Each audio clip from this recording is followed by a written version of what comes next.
Hello, listeners, and welcome to another episode of Cognitive Dissidence. As usual, I'm your host. I'm Jacob Shapiro. I'm also a partner and the director of geopolitical analysis at Cognitive Investments. Joining me on the podcast is Matthew Pines.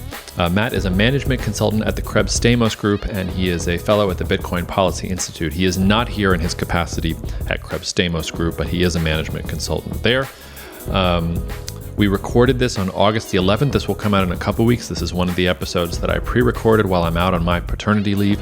I don't think anything in here is that time sensitive. We talked mostly about the geopolitics of cybersecurity, a really good primer on that topic, and a little bit about Bitcoin. We're going to have Matt back on to talk about Bitcoin later. Otherwise, you can write to me at jacob@cognitive.investments, though I'm not really checking my email that closely right this second. We'll be back to our normal cadence shortly. But in the meantime, hit me up there. Hope you enjoy this podcast. If you haven't rated or reviewed the podcast yet, please consider doing so. And otherwise, cheers. Thank you for listening. See you out there. Cognitive Investments LLC is a registered investment advisor. Advisory services are only offered to clients or prospective clients where Cognitive and its representatives are properly licensed or exempt from licensure. For additional information, please visit our website at www.cognitive.investments. The information provided is for educational and informational purposes only and does not constitute investment advice, and it should not be relied on as such. It should not be considered a solicitation to buy or an offer to sell a security. It does not take into account any investor's particular investment objectives, strategies, tax status, or investment horizon. You should consult your attorney or tax advisor. Matt, you're joining a long line of humans that I've met on Twitter, and eventually we chat and you come on the podcast and we talk about interesting things. So it's really nice, A, to have you on the show, and B, to know that Twitter is not just a cesspool of awfulness. Not all of it, no. Thanks for having me. We're gonna try and cover two big topics. I don't know whether we're gonna get full. Maybe we'll stick on the first one and we'll have to bring you back for the second one. But the reason I was interested in having you on initially was because I'm conscious of how little I understand cybersecurity and how cybersecurity intersects with geopolitics. It's been one of the blind spots I would say in my analytical toolkit for a long time, and for a lot of different reasons, I am quickly remedying that problem. So in some ways, our conversation is meant to help me do that, but I'm also hoping we can sort of point the listeners to separating signal from noise and understanding what you should be worried about, what you shouldn't be worried about, things like that. So if you're talking to somebody who, is fairly well informed about politics, but doesn't feel like they know anything about cybersecurity, sort of where would you tell them to start for orienting from sort of an analytical framework? Like how do you start thinking about an issue that is as big and as amorphous as cybersecurity? Yes, it is quite a complex topic that touches everything from the humdrum, best practices like two-factor authorization, change your password regularly, that sort of basic stuff, which is not necessarily geopolitically relevant, but it's sort of the bedrock upon which, how you protect yourself, your organization, et cetera. And there's a lot of research and best practices that the government puts out, the private sector puts out about how to secure your individual networks, your corporate networks, all the way up to sort of government networks. From a geopolitical perspective, the key sort of analytical framework that I think you need to slot cybersecurity in is as a emerging instrument of national power that can be used to coerce competitor states and sort of help support what you might call sort of sub-threshold conflict.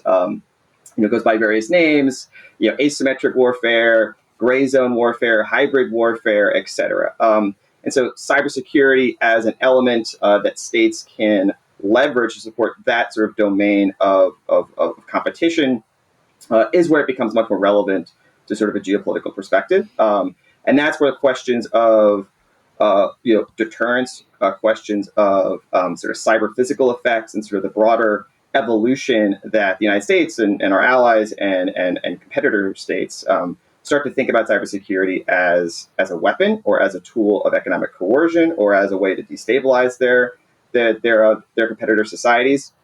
And so that's where I sort of I think is more interesting to get into that topic, other than there's a lot of written about kind of more technical aspects of cybersecurity. What does zero trust mean?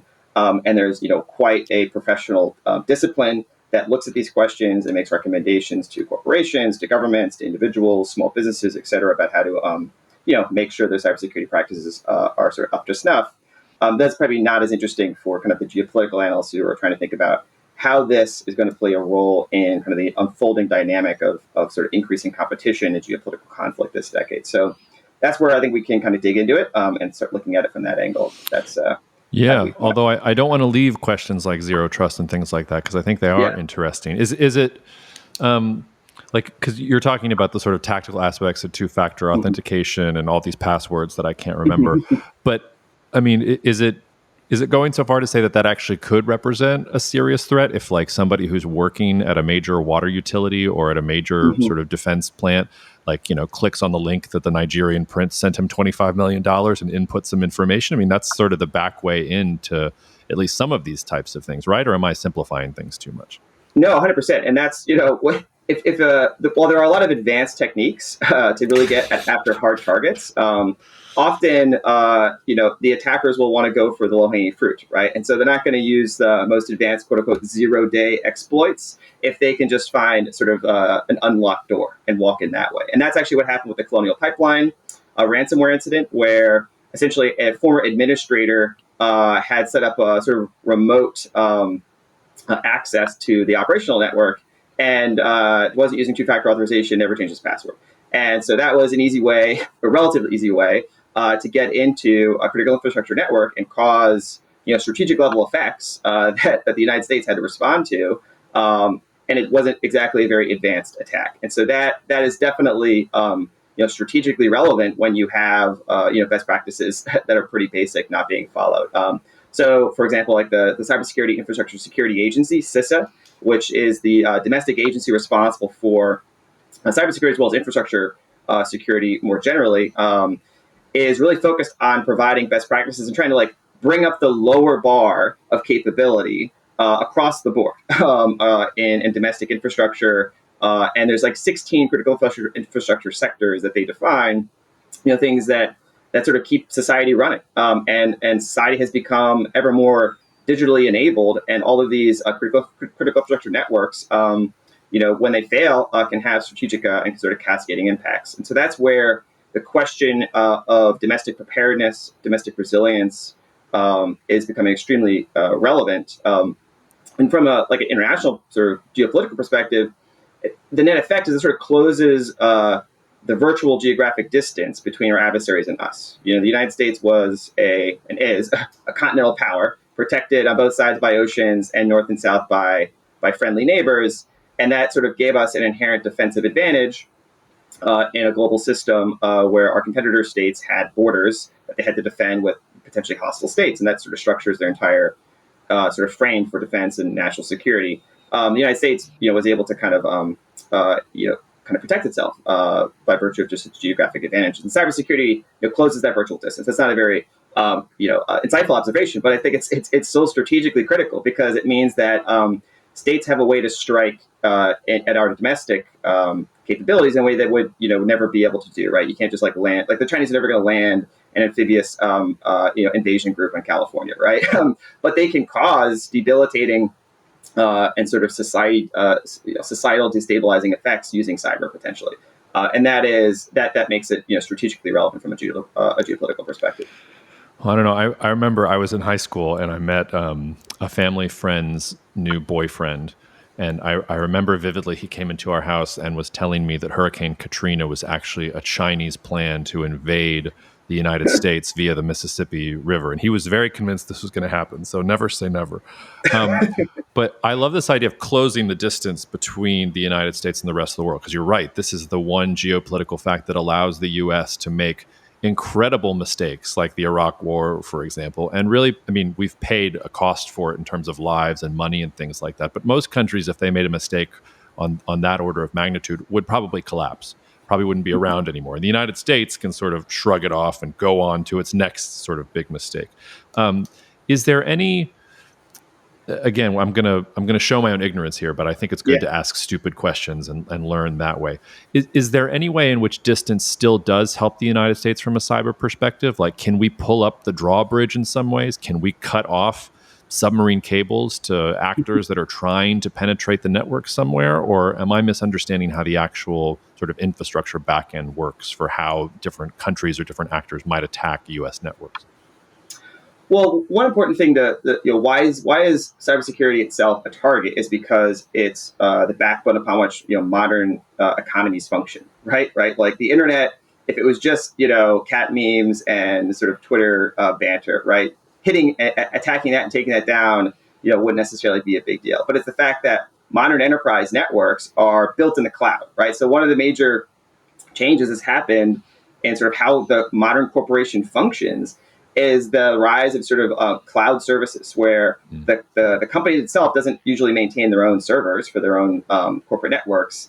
They use these large cloud service providers, where all of the corporate data and functions exist. And so, like, to the extent the company exists at all and is able to accomplish its economic objectives, relies on those services functioning. And so that's where it moves from being, okay, the internet is cat memes, to where it is critical infrastructure for the basic performance of our economy. And in an open economy where the provision of these services and where these corporations are globally integrated, taking down those networks can have a dramatic effect on the equity values and employment if these companies go bankrupt. And so we are a global power. It means our companies are integrated with most of the rest of the world. And so pulling up the drawbridges, it doesn't really, like, that would basically just be, accomplishing our adversaries' objectives for them. If they want to cut our cables, that's going to have a lot of a strategic effect on us, because we were the ones who tended to benefit from the internet itself. That was the backbone upon which globalization really happened. You had the kind of hard infrastructure of trade and manufacturing outsourcing, but sort of the second wave was globalization of services, right? Huge amounts of services are provided from other countries to American citizens, and if those were disrupted, it would have debilitating effects on our economy. So you mentioned, like, one vector of attack is these, like, the internet isn't just this sort of ethereal thing that sort of floats in the quote unquote cloud.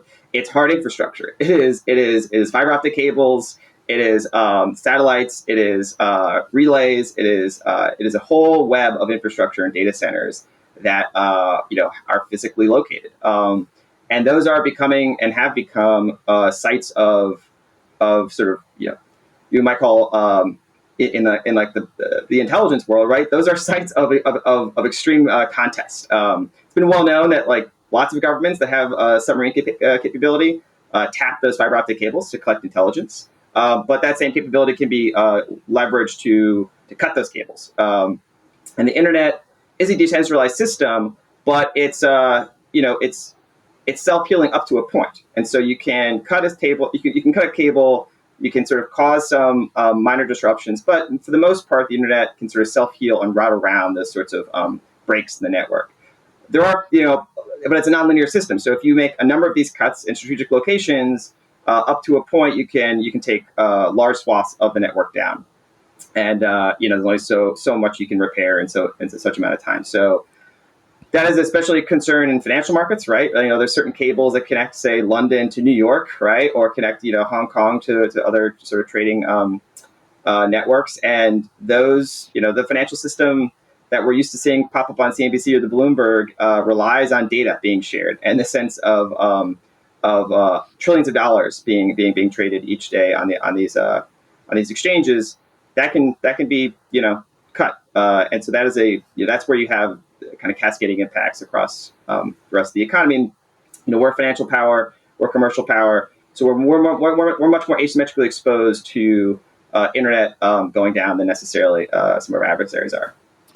How exposed are we? Let me rephrase that question. How exposed are militaries to this sort of disruption? Has, for instance, the United States military and the Chinese military and the Russian military been able to get themselves away from being dependent on some of these same networks, or are they in a similar sort of situation? I ask because, I feel like if you read Ghost Fleet or 2034, or all of these novels that are coming out imagining a third world war that is usually pitting the U.S. against China, it all starts with, the Chinese were able to hack into a system and the U.S. was unable to have their ships work because we were reliant on networks. But the one ship that wasn't on the network, Battlestar Galactica style, saves the day and everything is fine. So I'm wondering, how serious is this, not just from a corporate perspective, but from a military perspective? Are defense forces as dependent on these things as we have become on them in our daily lives? The short answer is yes. It's more complicated exactly how. They're fundamentally different networks, right? So the Pentagon isn't communicating over sort of the same fiber optic cables for their core command and control and intelligence communications. So they have their own systems, and those systems are subject to intense intelligence collection and adversary disruption. Especially with the rise of what you might call like network-centric warfare. The Chinese military doctrine is informationatized. I think that's the right word. Warfare. This idea of which really, the United States kind of demonstrated really in the Gulf War, of being able to have an integrated sensor communications network, coordinate sort of joint operations in a wartime environment, and rapidly share information, sort of data fusion over satellite networks, kind of local tactical communication networks. Like that was the sort of, that actually the Chinese studied that and realized this is the way of future warfare. And that's, only accelerated and is going to continue to accelerate. There's a lot of research that's been going on for a number of years in how to, at different scales, there's sort of strategic level scales. We have systems like nuclear weapons, which can never fail. And there's all sorts of, primary, secondary, tertiary communication systems to ensure that, the nuclear launch codes get to their desired targets. All that's very classified, but those are certain systems. They're standalone systems for the nuclear command and control. And then there's, range of sort of battlefield communications, tactical communication systems from, satellites that are in different orbits to airborne kind of relay to kind of local self-healing is the idea, kind of mesh networks between different systems.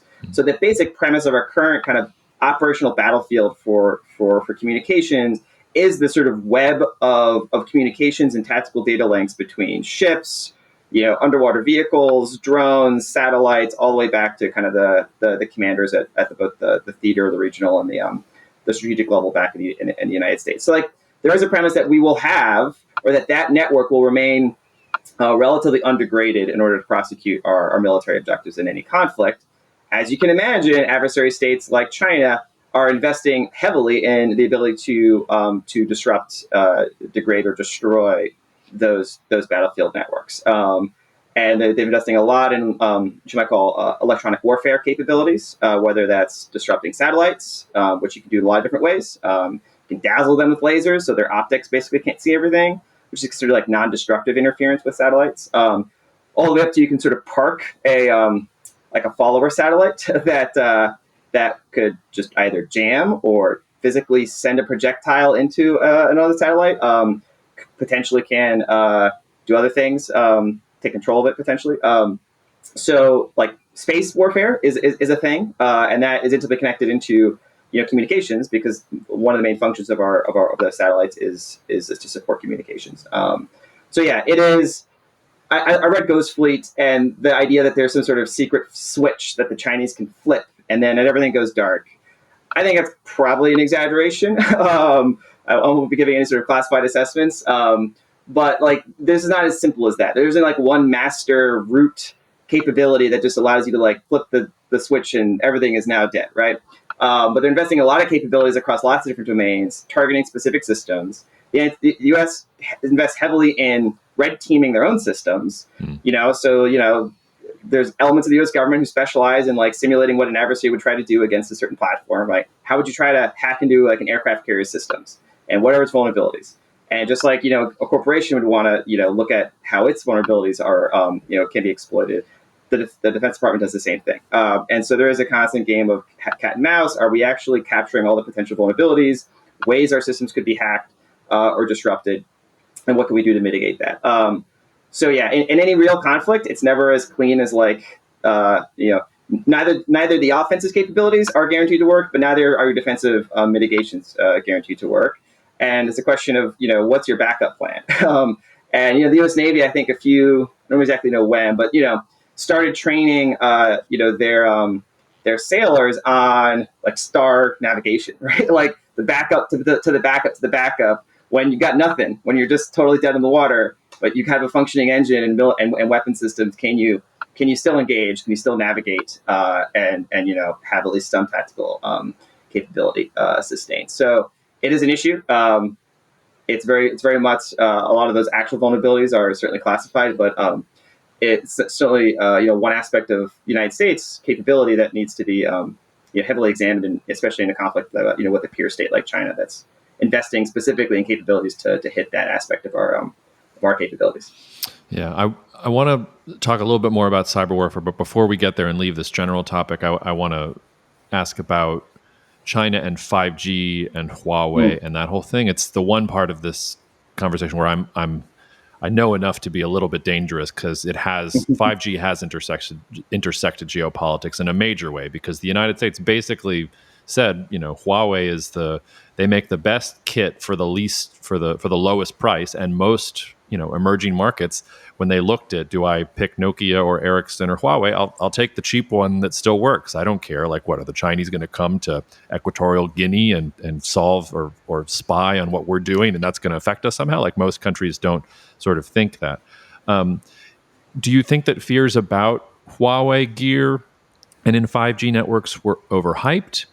Do you think it sort of goes to the psychology of, like, if the gear is in the network, then they'll be able to flip a switch and get access to anything? Or is there a real danger that if you have any kind of Chinese-made gear in a wireless network system or anywhere, that is a backdoor into these situations, and that could be the sort of long-term implication of having a company like Huawei be as dominant as it is in the world? Yeah, so certainly Huawei, ZTE, and those sorts of hardware manufacturers, you should just bank on the fact that anything the Chinese want to get from those networks, they can. Whether they are actively getting it in a sort of active collection mode, I can't say, but the capability to get whatever they want out of those systems exists. That's definitely the case. But I think it's broader than that, right? And it wouldn't just restrict the threat surface to specifically Chinese companies installing those sorts of systems. There's been stories in the public domain for a number of years about the risk of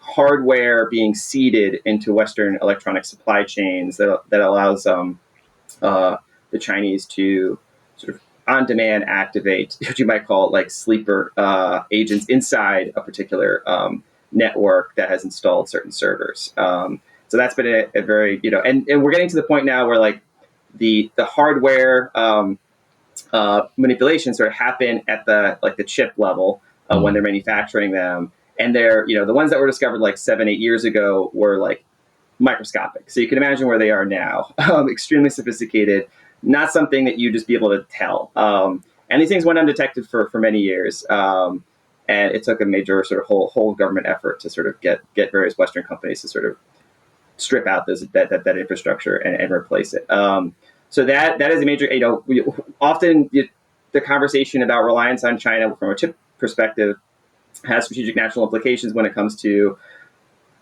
basic economic, right? Can we get the next iPhone? Our reliance on that as just a supply chain to support economic activity and the production of consumer goods. But there is also, the Chinese government, right, like any government, would look at that and be like, well, this is an excellent opportunity to, compromise Western commercial and government networks, and they've invested a lot trying to leverage that capability.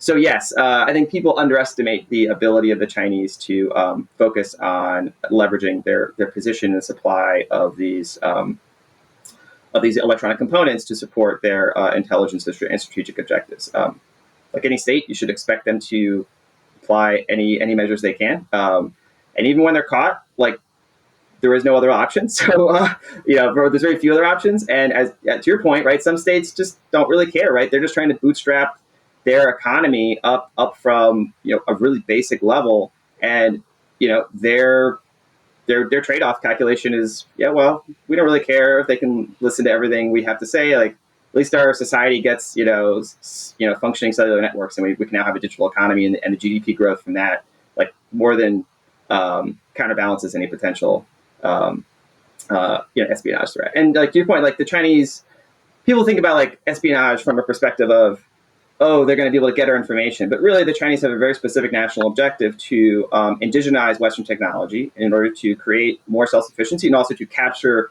quote, unquote, like the leadership position in a number of like key strategic industries.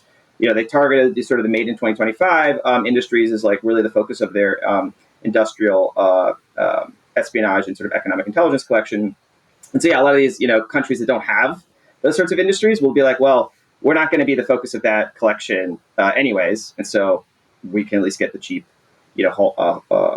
Huawei equipment. But I think you've seen in the past few years the warnings from Western intelligence officials become louder and louder, and becoming a lot more pointed at Western multinationals who have sort of implicitly made this strategic trade-off with globalization, where capturing the Chinese market kind of was the principal sort of decision factor. And I think now that the fact that China is probably hitting a recession and is not likely to continue the rapid pace of sort of credit-fueled explosive growth that they were able to maintain for the past 10, 15 years, makes that calculation a little bit easier in the minds of Western multinationals, who are also sort of now post Ukraine kind of reappraising the geopolitical risk premium associated with their globalized corporate operations, which also have a network element to them, right? So a lot of companies not only went out and developed intense interest in China and other countries as part of sort of the wave of globalization, like this is where our growth is going to come from, but they then built their corporate networks with that sort of premise, a sort of globalized, relatively flat, centrally managed sort of enterprise networks and architectures that basically gave an employee in China a laptop that was fundamentally very similar to a laptop in Sacramento, right? And then try to manage that corporate network, especially with a mode towards collaboration and information sharing. And how do we we learn from certain aspects of our operation over here that should be shared with everyone else around the world. And that was sort of built into a lot of companies' mindsets. And now that's having to go a little bit in reverse. Now they're all not like, let's get out of China, right? Like it's more of a, how do we prepare? How do we posture for potential escalation scenarios? And how do we, kind of isolate our networks or restructure our network architecture in such a way as to mitigate the potential impacts of increasing conflict or friction between the United States and China. And so that's where the sort of cyber element starts to play into some of these corporate decisions. And yeah, that is just now kind of hitting kind of a new level. It started really with the banks in Hong Kong after the national security law, and they were kind of the center of the bullseye.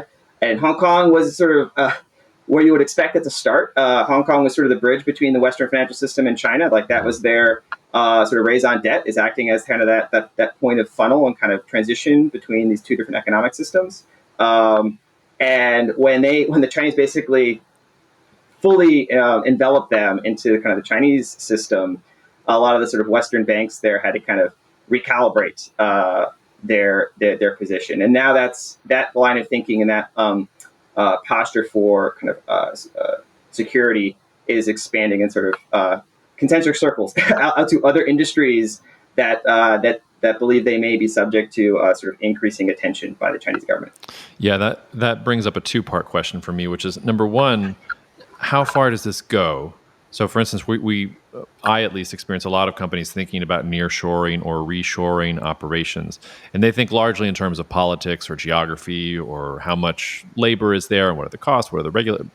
But I mean, let's take a very practical example like Mexico, which, as far as I know, has not ruled out having Huawei in any of its wireless networks and doesn't want the United States to tell it what to do on its networks, especially under this particular government. Should a U.S. company that wants to expand in Mexico be worried that Mexican networks are built with Chinese gear and that exposes them to some kind of vulnerability, or that the United States government might limit their ability to operate there? That's the first part of the question. Then the second part of the question is, we're talking a lot about U.S. and China because they're the two main actors, but there's a whole rest of the world out there. So are we looking at a world where it really is sort of, you're in like the U.S. trust network or you're in the Chinese trust network? Or are we looking at a world where Japan's going to have its own and Turkey's going to have its own and Russia's going to have its own? And maybe, some of these networks are really shitty because they have bad gear and they're building stuff from scratch, but you're going to have to basically traverse these different cyber and digital obstacles every time you're going into a new market, rather than the sort of, as you said, globalized horizontal world that we've gotten used to. So there's a two-part question there.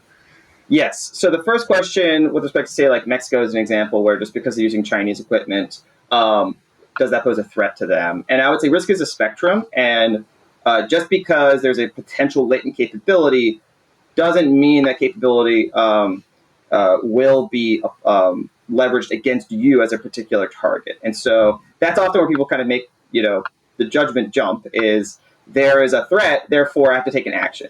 And, it's a risk calculation. How much risk do you think you want to accept? And the premise of that calculation is, how likely am I, as a particular industry, going to be targeted by the Chinese? And that depends on what industry you're in.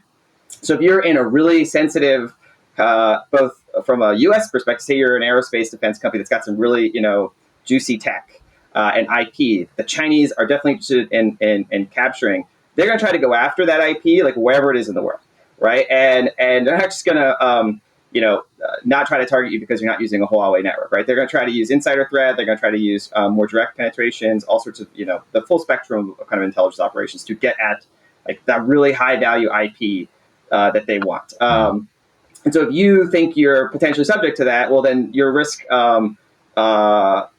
sort of posture should be much higher than anyone else. If you're just, making, cheap consumer goods or durables, the Chinese don't really need that IP. Right? They already have that in spades. They're not going to waste, the intelligence effort or the relationship with a third-party government like Mexico at targeting you just because you're existing on their system. And so even in China, right, this is a question, right? Like if you're operating in a certain industry that the Chinese are really not prioritizing, the chances of you becoming the subject of like a direct target of an espionage operation is relatively low. And especially if you're operating, with good best practices for your own corporate security and insider threats, right? Like you would do against any competitor, right? You're more likely worried about your competitors taking your information than like the Chinese government necessarily. And so the same practices you would do to, protect your IP, your trade secrets, your corporate networks against not only the Chinese government, but just against ransomware actors, against anyone that might want to, disrupt you. Like that's a best practice. And there's there's sort of, it's on a spectrum, right? So the other key development, and the reason why China in particular is more of a focus for certain sort of Western multinationals is not just like the technical aspects of, how they approach their intelligence collection, but like the policy environment. So there have been laws passed in China that are, and it's like rule by law, right? Not rule of law in China. And so it's a pretty broad and expansive policy requirements on all firms operating in China that apply to all the potential data that those corporations might hold, and that potentially put them under a risk of being compelled to share information with the Chinese government that maybe they would rather not share, whether it's information about their clients, information about their corporate operations, their corporate employees, et cetera. And so there, it's a jurisdictional matter, right? If that data sits in a server in China, that can be, that can get a visit by a Chinese government official, that is high risk. If you don't want that data to be, easily accessible to the Chinese government by just, coming and knocking on the door with a piece of paper, you would want to move that data out of the country, right? And still have access to it from your Chinese operation potentially, but it's sort of outside the reach of the Chinese jurisdiction. And so that is a lot of the consideration now is what sorts of data potentially is subject to these this sort of policy trend. And then, the basic mitigation for that is just to move it, to another location outside of China and the APAC region where your Chinese operation can still use it, but it doesn't, itself is not vulnerable. And also trying to suss out what sorts of data do we have that we think the Chinese government would want to get, right? Because you don't want to just move everything just for the sake of everything, and that might have effects on your business operation, your performance. And again, we're still in this environment where like China is still a market for Western multinationals, and it's, we're still heavily invested in this country. They're not ready to just like do a full 180 and just exit the Chinese market, right? And so it's like, how do we accommodate, how do we prepare and mitigate against the rising geopolitical risk, but also this policy trend, and what can we do to our networks and our data to kind of mitigate that risk? But that's where the focus is right now. The sort of reshoring, friendshoring trend, it really is going to be subject to what is your industry? Are you likely to be a target or not? And if you are likely to be a target, well, then anywhere you are, you should think about your risk from that perspective. Before we turn to some other topics, I wanted to ask, so we've been talking a little bit in abstract terms. Has there ever been what you would classify as a cyber war in human history yet? I think one of the things that people were surprised with was that and maybe I'm just not paying attention to the right things, but in this Russia-Ukraine war, there have been some things, but it doesn't seem to me that it's been as intense as it could be. We get all sorts of doomsday scenarios about, oh, they're going to hack the water, or people are going to do this to each other, and nobody does it. And maybe it's a mutually assured destruction sort of thing. But it seems to me that most of the real serious types of things that impact our daily lives when it comes to cyber is some group that's going to hack the Colonial Pipeline in your example or something like that. It doesn't feel like we have seen full state on state. Here are all of our capabilities. We're going after you and achieving some strategic objective with our cyber capability. It doesn't seem to me like that's happened. So am I not paying attention? Is it more of a fear in the future sort of thing? And that when the gloves come off in a real conflict, we would see this sort of stuff? Help me parse through the level of conflict we've seen in the world. You're right. We haven't seen, quote unquote, like what Leon Panetta called back in like 2012 as like the cyber Pearl Harbor moment, right? And that was when sort of cyber was sort of emerging as this new domain in U.S. government defense and sort of policy circles. And there was that perception in that early phase of this topic as there being this, potential bolt from the blue, everything will just not work right. There's like the, what was the movie with Bruce Willis? Anyways, but the idea like that, like we'll just take down everything, right? That like a hacker can find like the one piece of malware that's going to like take down the grid, right? That's really not the case, right? Like, all these systems like are fundamentally vulnerable, but also there's a lot of them and they all have different vulnerabilities to a certain extent. And so if you really want to have like a debilitating society-wide effect, it's going to require a massive investment of resources on the attacker side. It's very vulnerable because it's like a perishable access. You have to constantly maintain access to those networks. It's not like you just build the missile and it's like ready to be fired. You got to constantly be, and your attacker's looking for you. I mean, your adversary's looking for you the whole time, and so your capability of, say, accomplishing that effect is going to wax and wane potentially. And so it's not as reliable as an instrument of national power as like a weapon system, which is like we press the button, the missile goes. And so it's sort of lack of predictability on the offender side makes them a little bit more hesitant to use it, because if you try to press the button, so to speak, you task the SBR and the GRU and everyone like go big, guys. And if it fizzles out or it doesn't cause the effect that you want, like you're now really vulnerable, because you should expect that like we can do the same thing to you, maybe more. And so this is where the aspect of like cyber deterrence is a really intense field of research, because with mutually assured destruction, this sort of deterrence models basically assume that like the nukes will get there. Most of them will get there. And so it's a matter of like then reasoning and sort of, the von Neumann, right, calculation that the RAND guys did is like, okay, this is like a stable deterrence regime of mutually assured destruction. The sort of the risk of cyber is really the fact that it's not as predictable, and therefore it's hard to create kind of the game theoretic anchor point, right? Sort of the Schelling point where we all mutually recognize the effectiveness of each other's capabilities, and therefore we should like refrain from engaging in them. A little bit more of an unstable dynamic there, where because you might have ambiguity, that might lead you to be more risk averse, or it might lead you to be more risk seeking, because you think you can actually hit the other guy and undermine his ability to then launch a counterstrike in the very act of you attacking them first, right? And so that is a very complicated, and this is a posture the U.S. government moved in the past few years called like defend forward, which is a nice Orwellian term. You might say it's like you're basically hacking the other guy, right? You are engaged in an offensive operation. You are penetrating an adversary's networks to establish persistent access, and you have to do that like constantly in order to maintain the presence in the network that you would need if, say, the commander in chief said, "I want you to, execute this operation." We became public after the election with how we took down the Internet Research Agency, and we've indicted Russian hackers, Chinese hackers, North Korean hackers, Iran.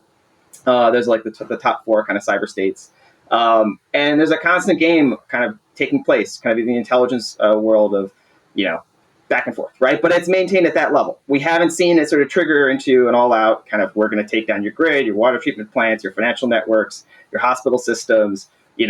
Take your self-driving cars and crash them into a ditch, right? Like there's like all sorts of bad things you can imagine happening. We haven't seen those happen. But and that's the debate right now is with Russia. Like, was it a paper tiger, right? Was it did we overhype their capabilities and we just haven't seen, what what we thought we were going to see. And I kind of come down the middle. I think there were a lot of attacks on Ukraine, but I think the Russians in their model were like, we don't want to destroy their infrastructure because we're going to have this multi-axis invasion. We're going to take Kiev. We're going to assassinate their leadership, and our sleeper agents are going to rise. And we're basically going to have this sort of fait accompli after a week, right? And so there just wasn't, and that was going to be accomplished by like boots on the ground, right? Like BTGs moving across borders. And when you're doing that, like cyber is like a side thing, right? So they did have some major hacks on some satellite communications networks that were effective and disrupted the Ukrainian command and control to a certain extent. That's why actually they brought in Starlink. Starlink is now providing essentially strategic low capabilities to Ukraine to do kind of drone and artillery targeting and all sorts of things. And that's a whole separate question about the rise of Starlink in like a Taiwan scenario is also relevant now. But that's where I sort of come in the middle of, they just didn't really build in their battle plan, which was poorly thought through together. But I'm not sure that would be the case. Like, I'm not sure how much I would generalize that in any other conflict scenario. There is like the rise of like hacktivists that are sort of semi-state sponsored. Like Finland was just hit by DDoS. Again, it's not like going to take down their whole society, right? But it's part of the general pattern that you should expect to take place. China's a whole different story. China has the real numbers classified, but like probably 100,000 to 200,000 people just dedicated to like cyber operations, basically, for their government. Like this is like low. Well, these are people that are like just like constantly, right? This is like it's like I don't know, 10 times more than we have, right? So like that in itself is a quantity has a quality all its own, right? Like and so the Russians don't have just they have really good kind of niche capabilities, and they are a high threat actor. But also, we know how to target them. We've demonstrated our ability to kind of get into their operational networks and mess around. Not just us, but our allies too have like really good access to their systems and can mess around. Like I think it was the Dutch basically had access to the CCTV cameras inside like the GRU facility and like had video of the guys typing on the computers. So there's those such of systems. So I guess that's a lot of jabbering. I'd say the net assessment that I would have is the risk of, say, domestic cyber attacks that have large-scale physical consequences, whether it's to the grid, whether it's to the water treatment plants. That's still a very live possibility. It's very hard to put a probability on that, right? But it's not something that I would just like discount purely based off of like the Ukraine example. I think people would tend to overgeneralize from that one particular conflict, and that there'd be different conditions, different capabilities, different adversaries in play in other scenarios. And especially in the situation where it's not just the cyber element of like, pure malware, right? Like I've got persistence on your network and I can take control. I can turn things on, turn things off, sort of mess around. I can, just brick your system, whatever it is. That's like well known. But in any large scale conflict, say with like a pure adversary, there's going to be other things that are combined with that, right? Like that are cutting the cables, physical sabotage, activating insider threats that are like really valuable capabilities that you would only use in like a certain scenario. And so that's like where it goes from, this low level kind of battle to then, you have these, China would call them like assassin's mace, right? Like the real in the deep capability that you only pull out, right, in the most extreme circumstances. And any reasoning or observations you have in this domain are not going to tell you anything about that domain.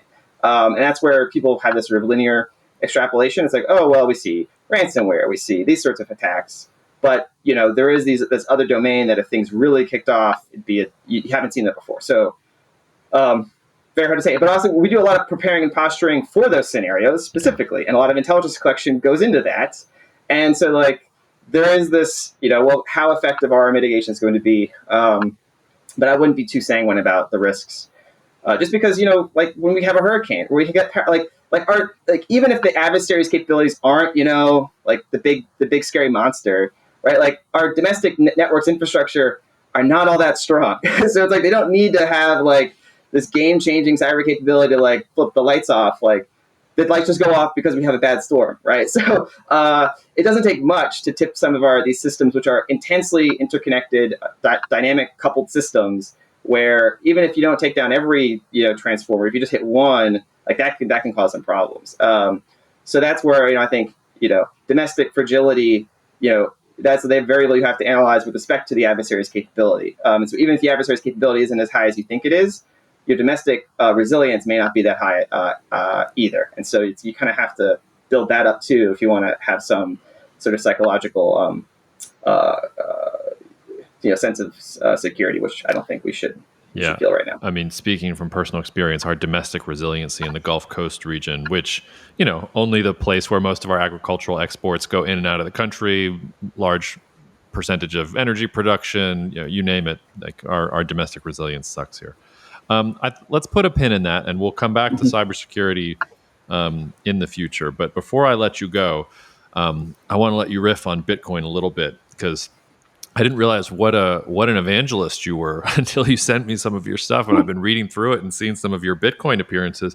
I even wrote down a sentence I wanted to play devil's advocate with you about, which was, and we'll have a link to this white paper in the podcast description, listeners. But you described Bitcoin at one point as a politically neutral reserve asset, and I would think that somebody with your background in philosophy and physics and all these other things would agree with me that there is no such thing as a politically neutral piece of technology, full stop. So tell me why you think Bitcoin is politically neutral, because I get that it's not tied to any one country or something like that, but it seems pretty clear to me that it is very political and has an overt, I wouldn't even call it, it's like an overt political agenda that's attached to it. We can debate whether it's hopeful or optimistic too, but part of your argument was that it was apolitical, and that doesn't seem right to me. So what am I missing?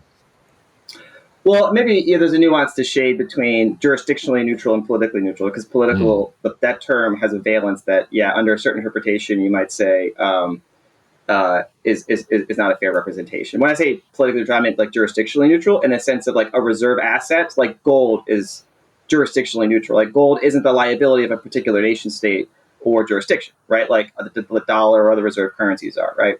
So that's the principal frame which I was making that statement is. It is not the liability of a particular jurisdiction. Your ability to use it isn't subject to the sort of access approval of that jurisdiction, right? So any G7 fiat currency reserve asset is subject to the constraint and approval of the issuers of those currencies, and so that's the principal dimension upon which I was making the assessment of it being politically neutral in that sense. But to your point about the broader sociological valence associated with Bitcoin having a sort of, a more kind of like an anti-state modality, right? Like that's kind of, I think, what you're pointing at, right? Most of the kind of original evangelists of Bitcoin, sort of cypherpunk, kind of crypto anarchists, right, really focused on this is a peer-to-peer money. Because it's not state issued, it allows the sort of formation of kind of individual to individual sort of transaction relationships. And there has been that strain of sort of political thought built into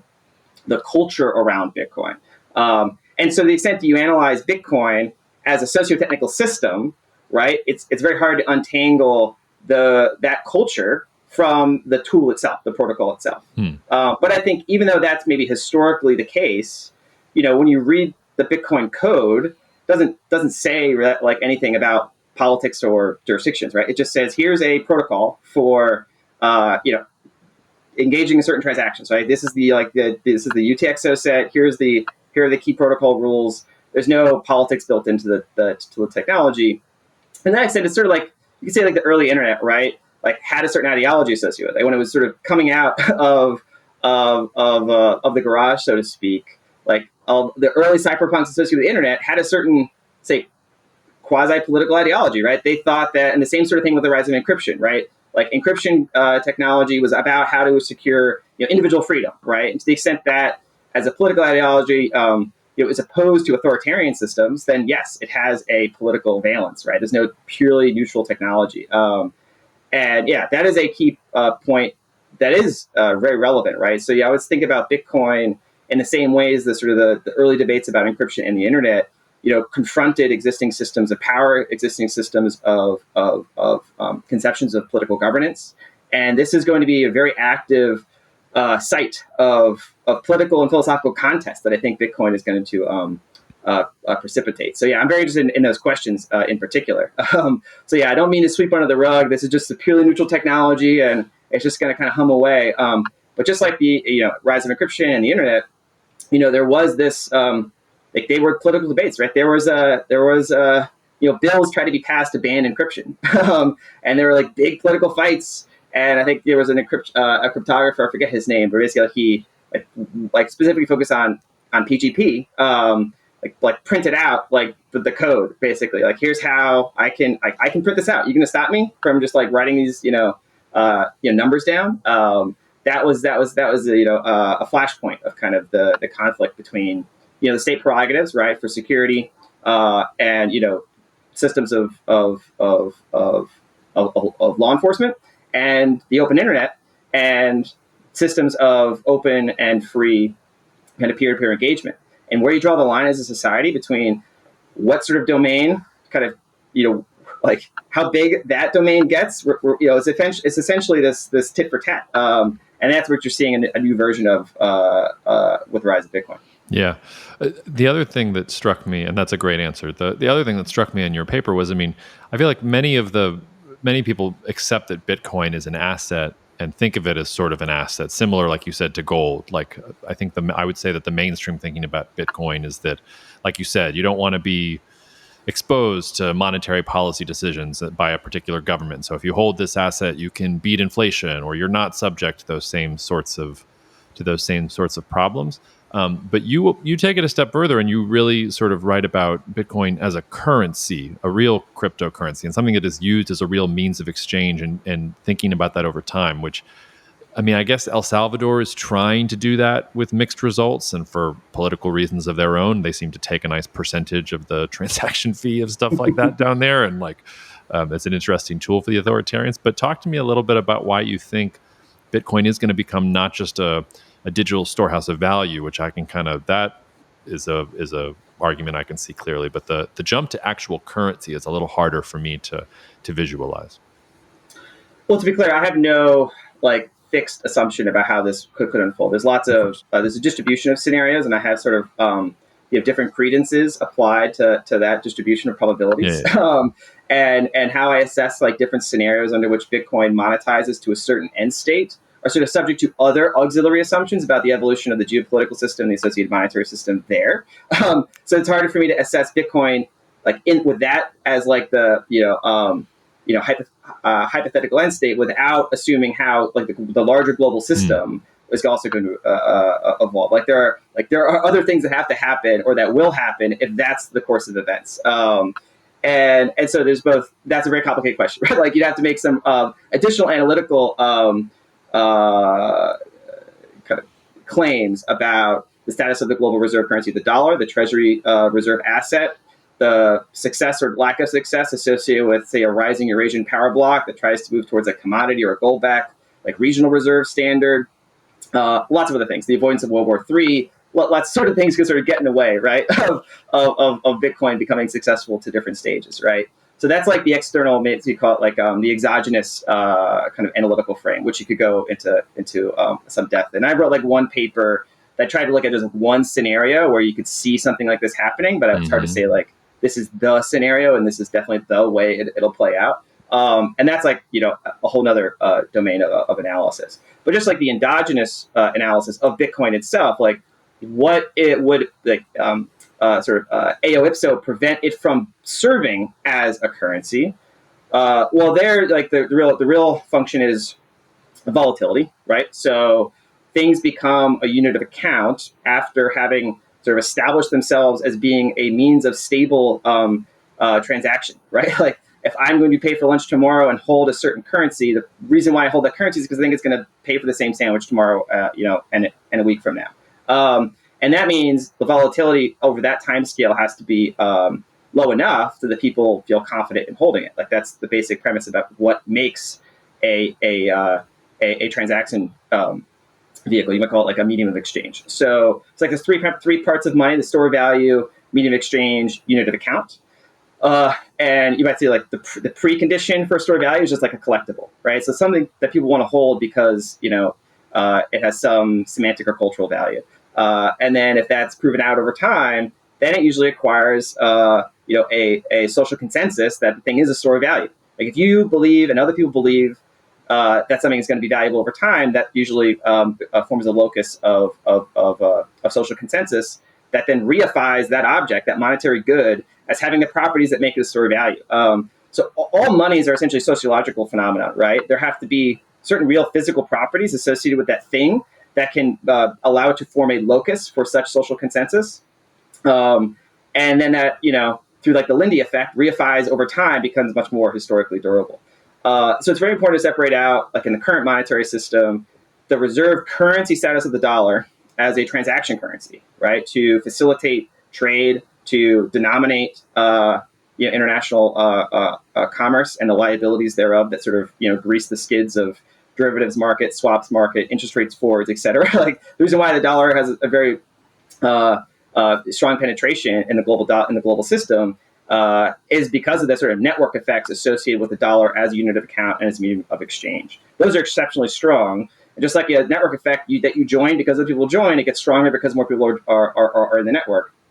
That's very different from the reserve asset status of the Treasury security, which is the most demanded form of collateral in the offshore dollar market, and is also by regulation through Basel III and other compliance regimes. Banks, insurance companies, pensions have to hold this reserve asset on their books.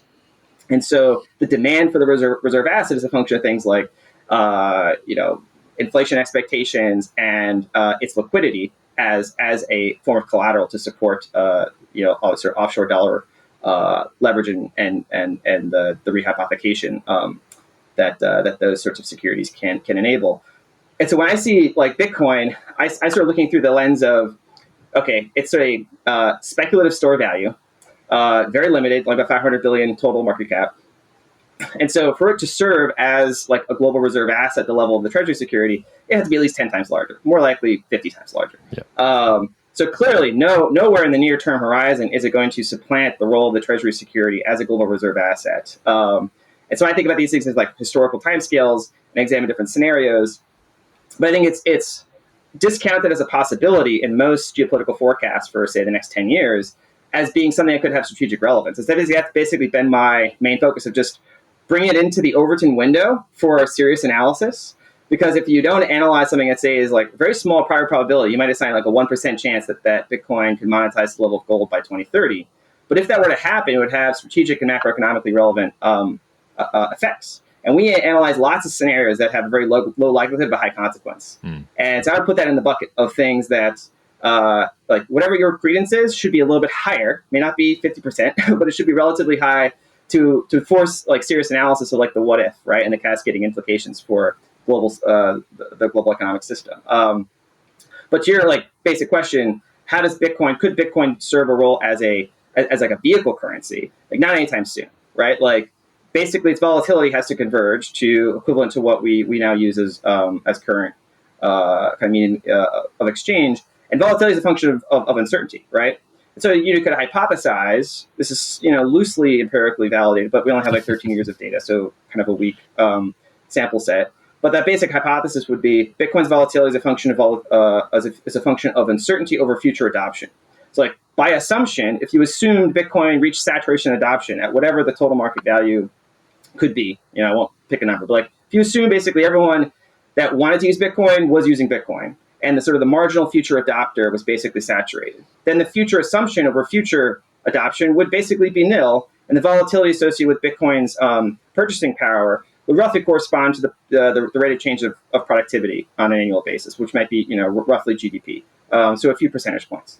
So under that hypothesis, Bitcoin's volatility could converge to the level of what we have as like current transactions.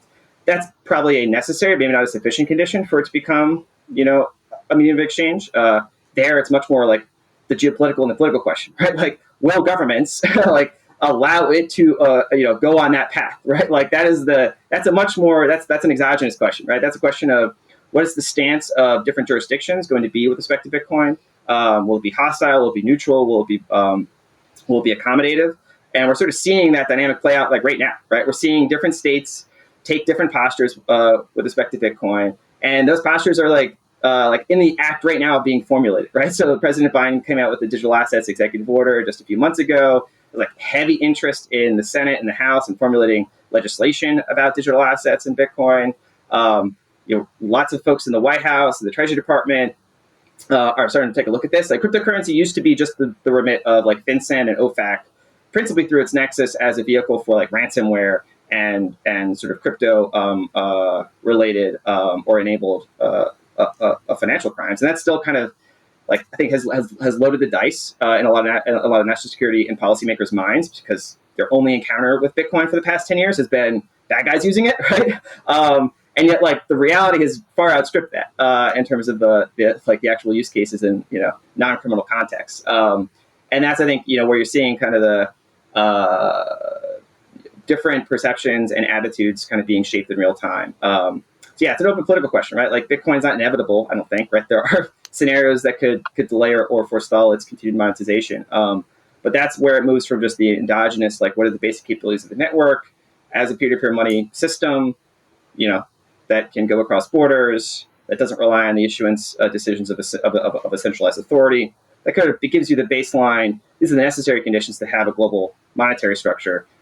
How you actually go from A to B, where B is Bitcoin is the medium exchange for the global system, there's a lot of steps in between that I think you'd have to individually assess the course of events and the probabilities thereof to make any statement about the likelihood of that end state. And I don't have I presume no special insight as to how likely that those are. Well, if you do generate that special insight, let me know so I can position myself accordingly and get ready to buy my island.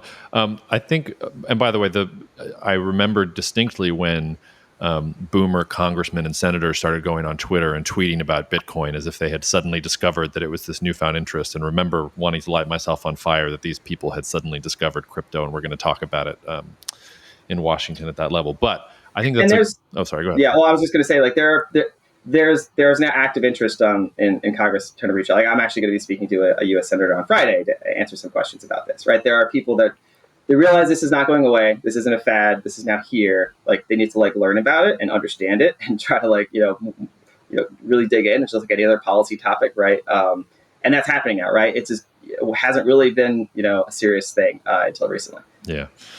Well, let's end it there. Let's just consider that a little hors d'oeuvre for the broader crypto conversation that we'll hopefully have you back on to talk about soon. So, Matt, thanks so much. Have a great day. Yes, thanks for having me. Thank you so much for listening to the Cognitive Dissidence podcast, brought to you by Cognitive Investments. If you are interested in learning more about cognitive investments, you can check us out online at cognitive.investments. That's cognitive.investments. You can also write to me directly if you want at jacob@cognitive.investments. Cheers, and we'll see you out there. The views expressed in this commentary are subject to change based on market and other conditions. This podcast may contain certain statements that may be deemed forward-looking statements. Please note that any such statements are not guarantees of any future performance, and actual results or developments may differ materially from those projected. Any projections, market outlooks, or estimates are based upon certain assumptions and should not be construed as indicative of actual events that will occur.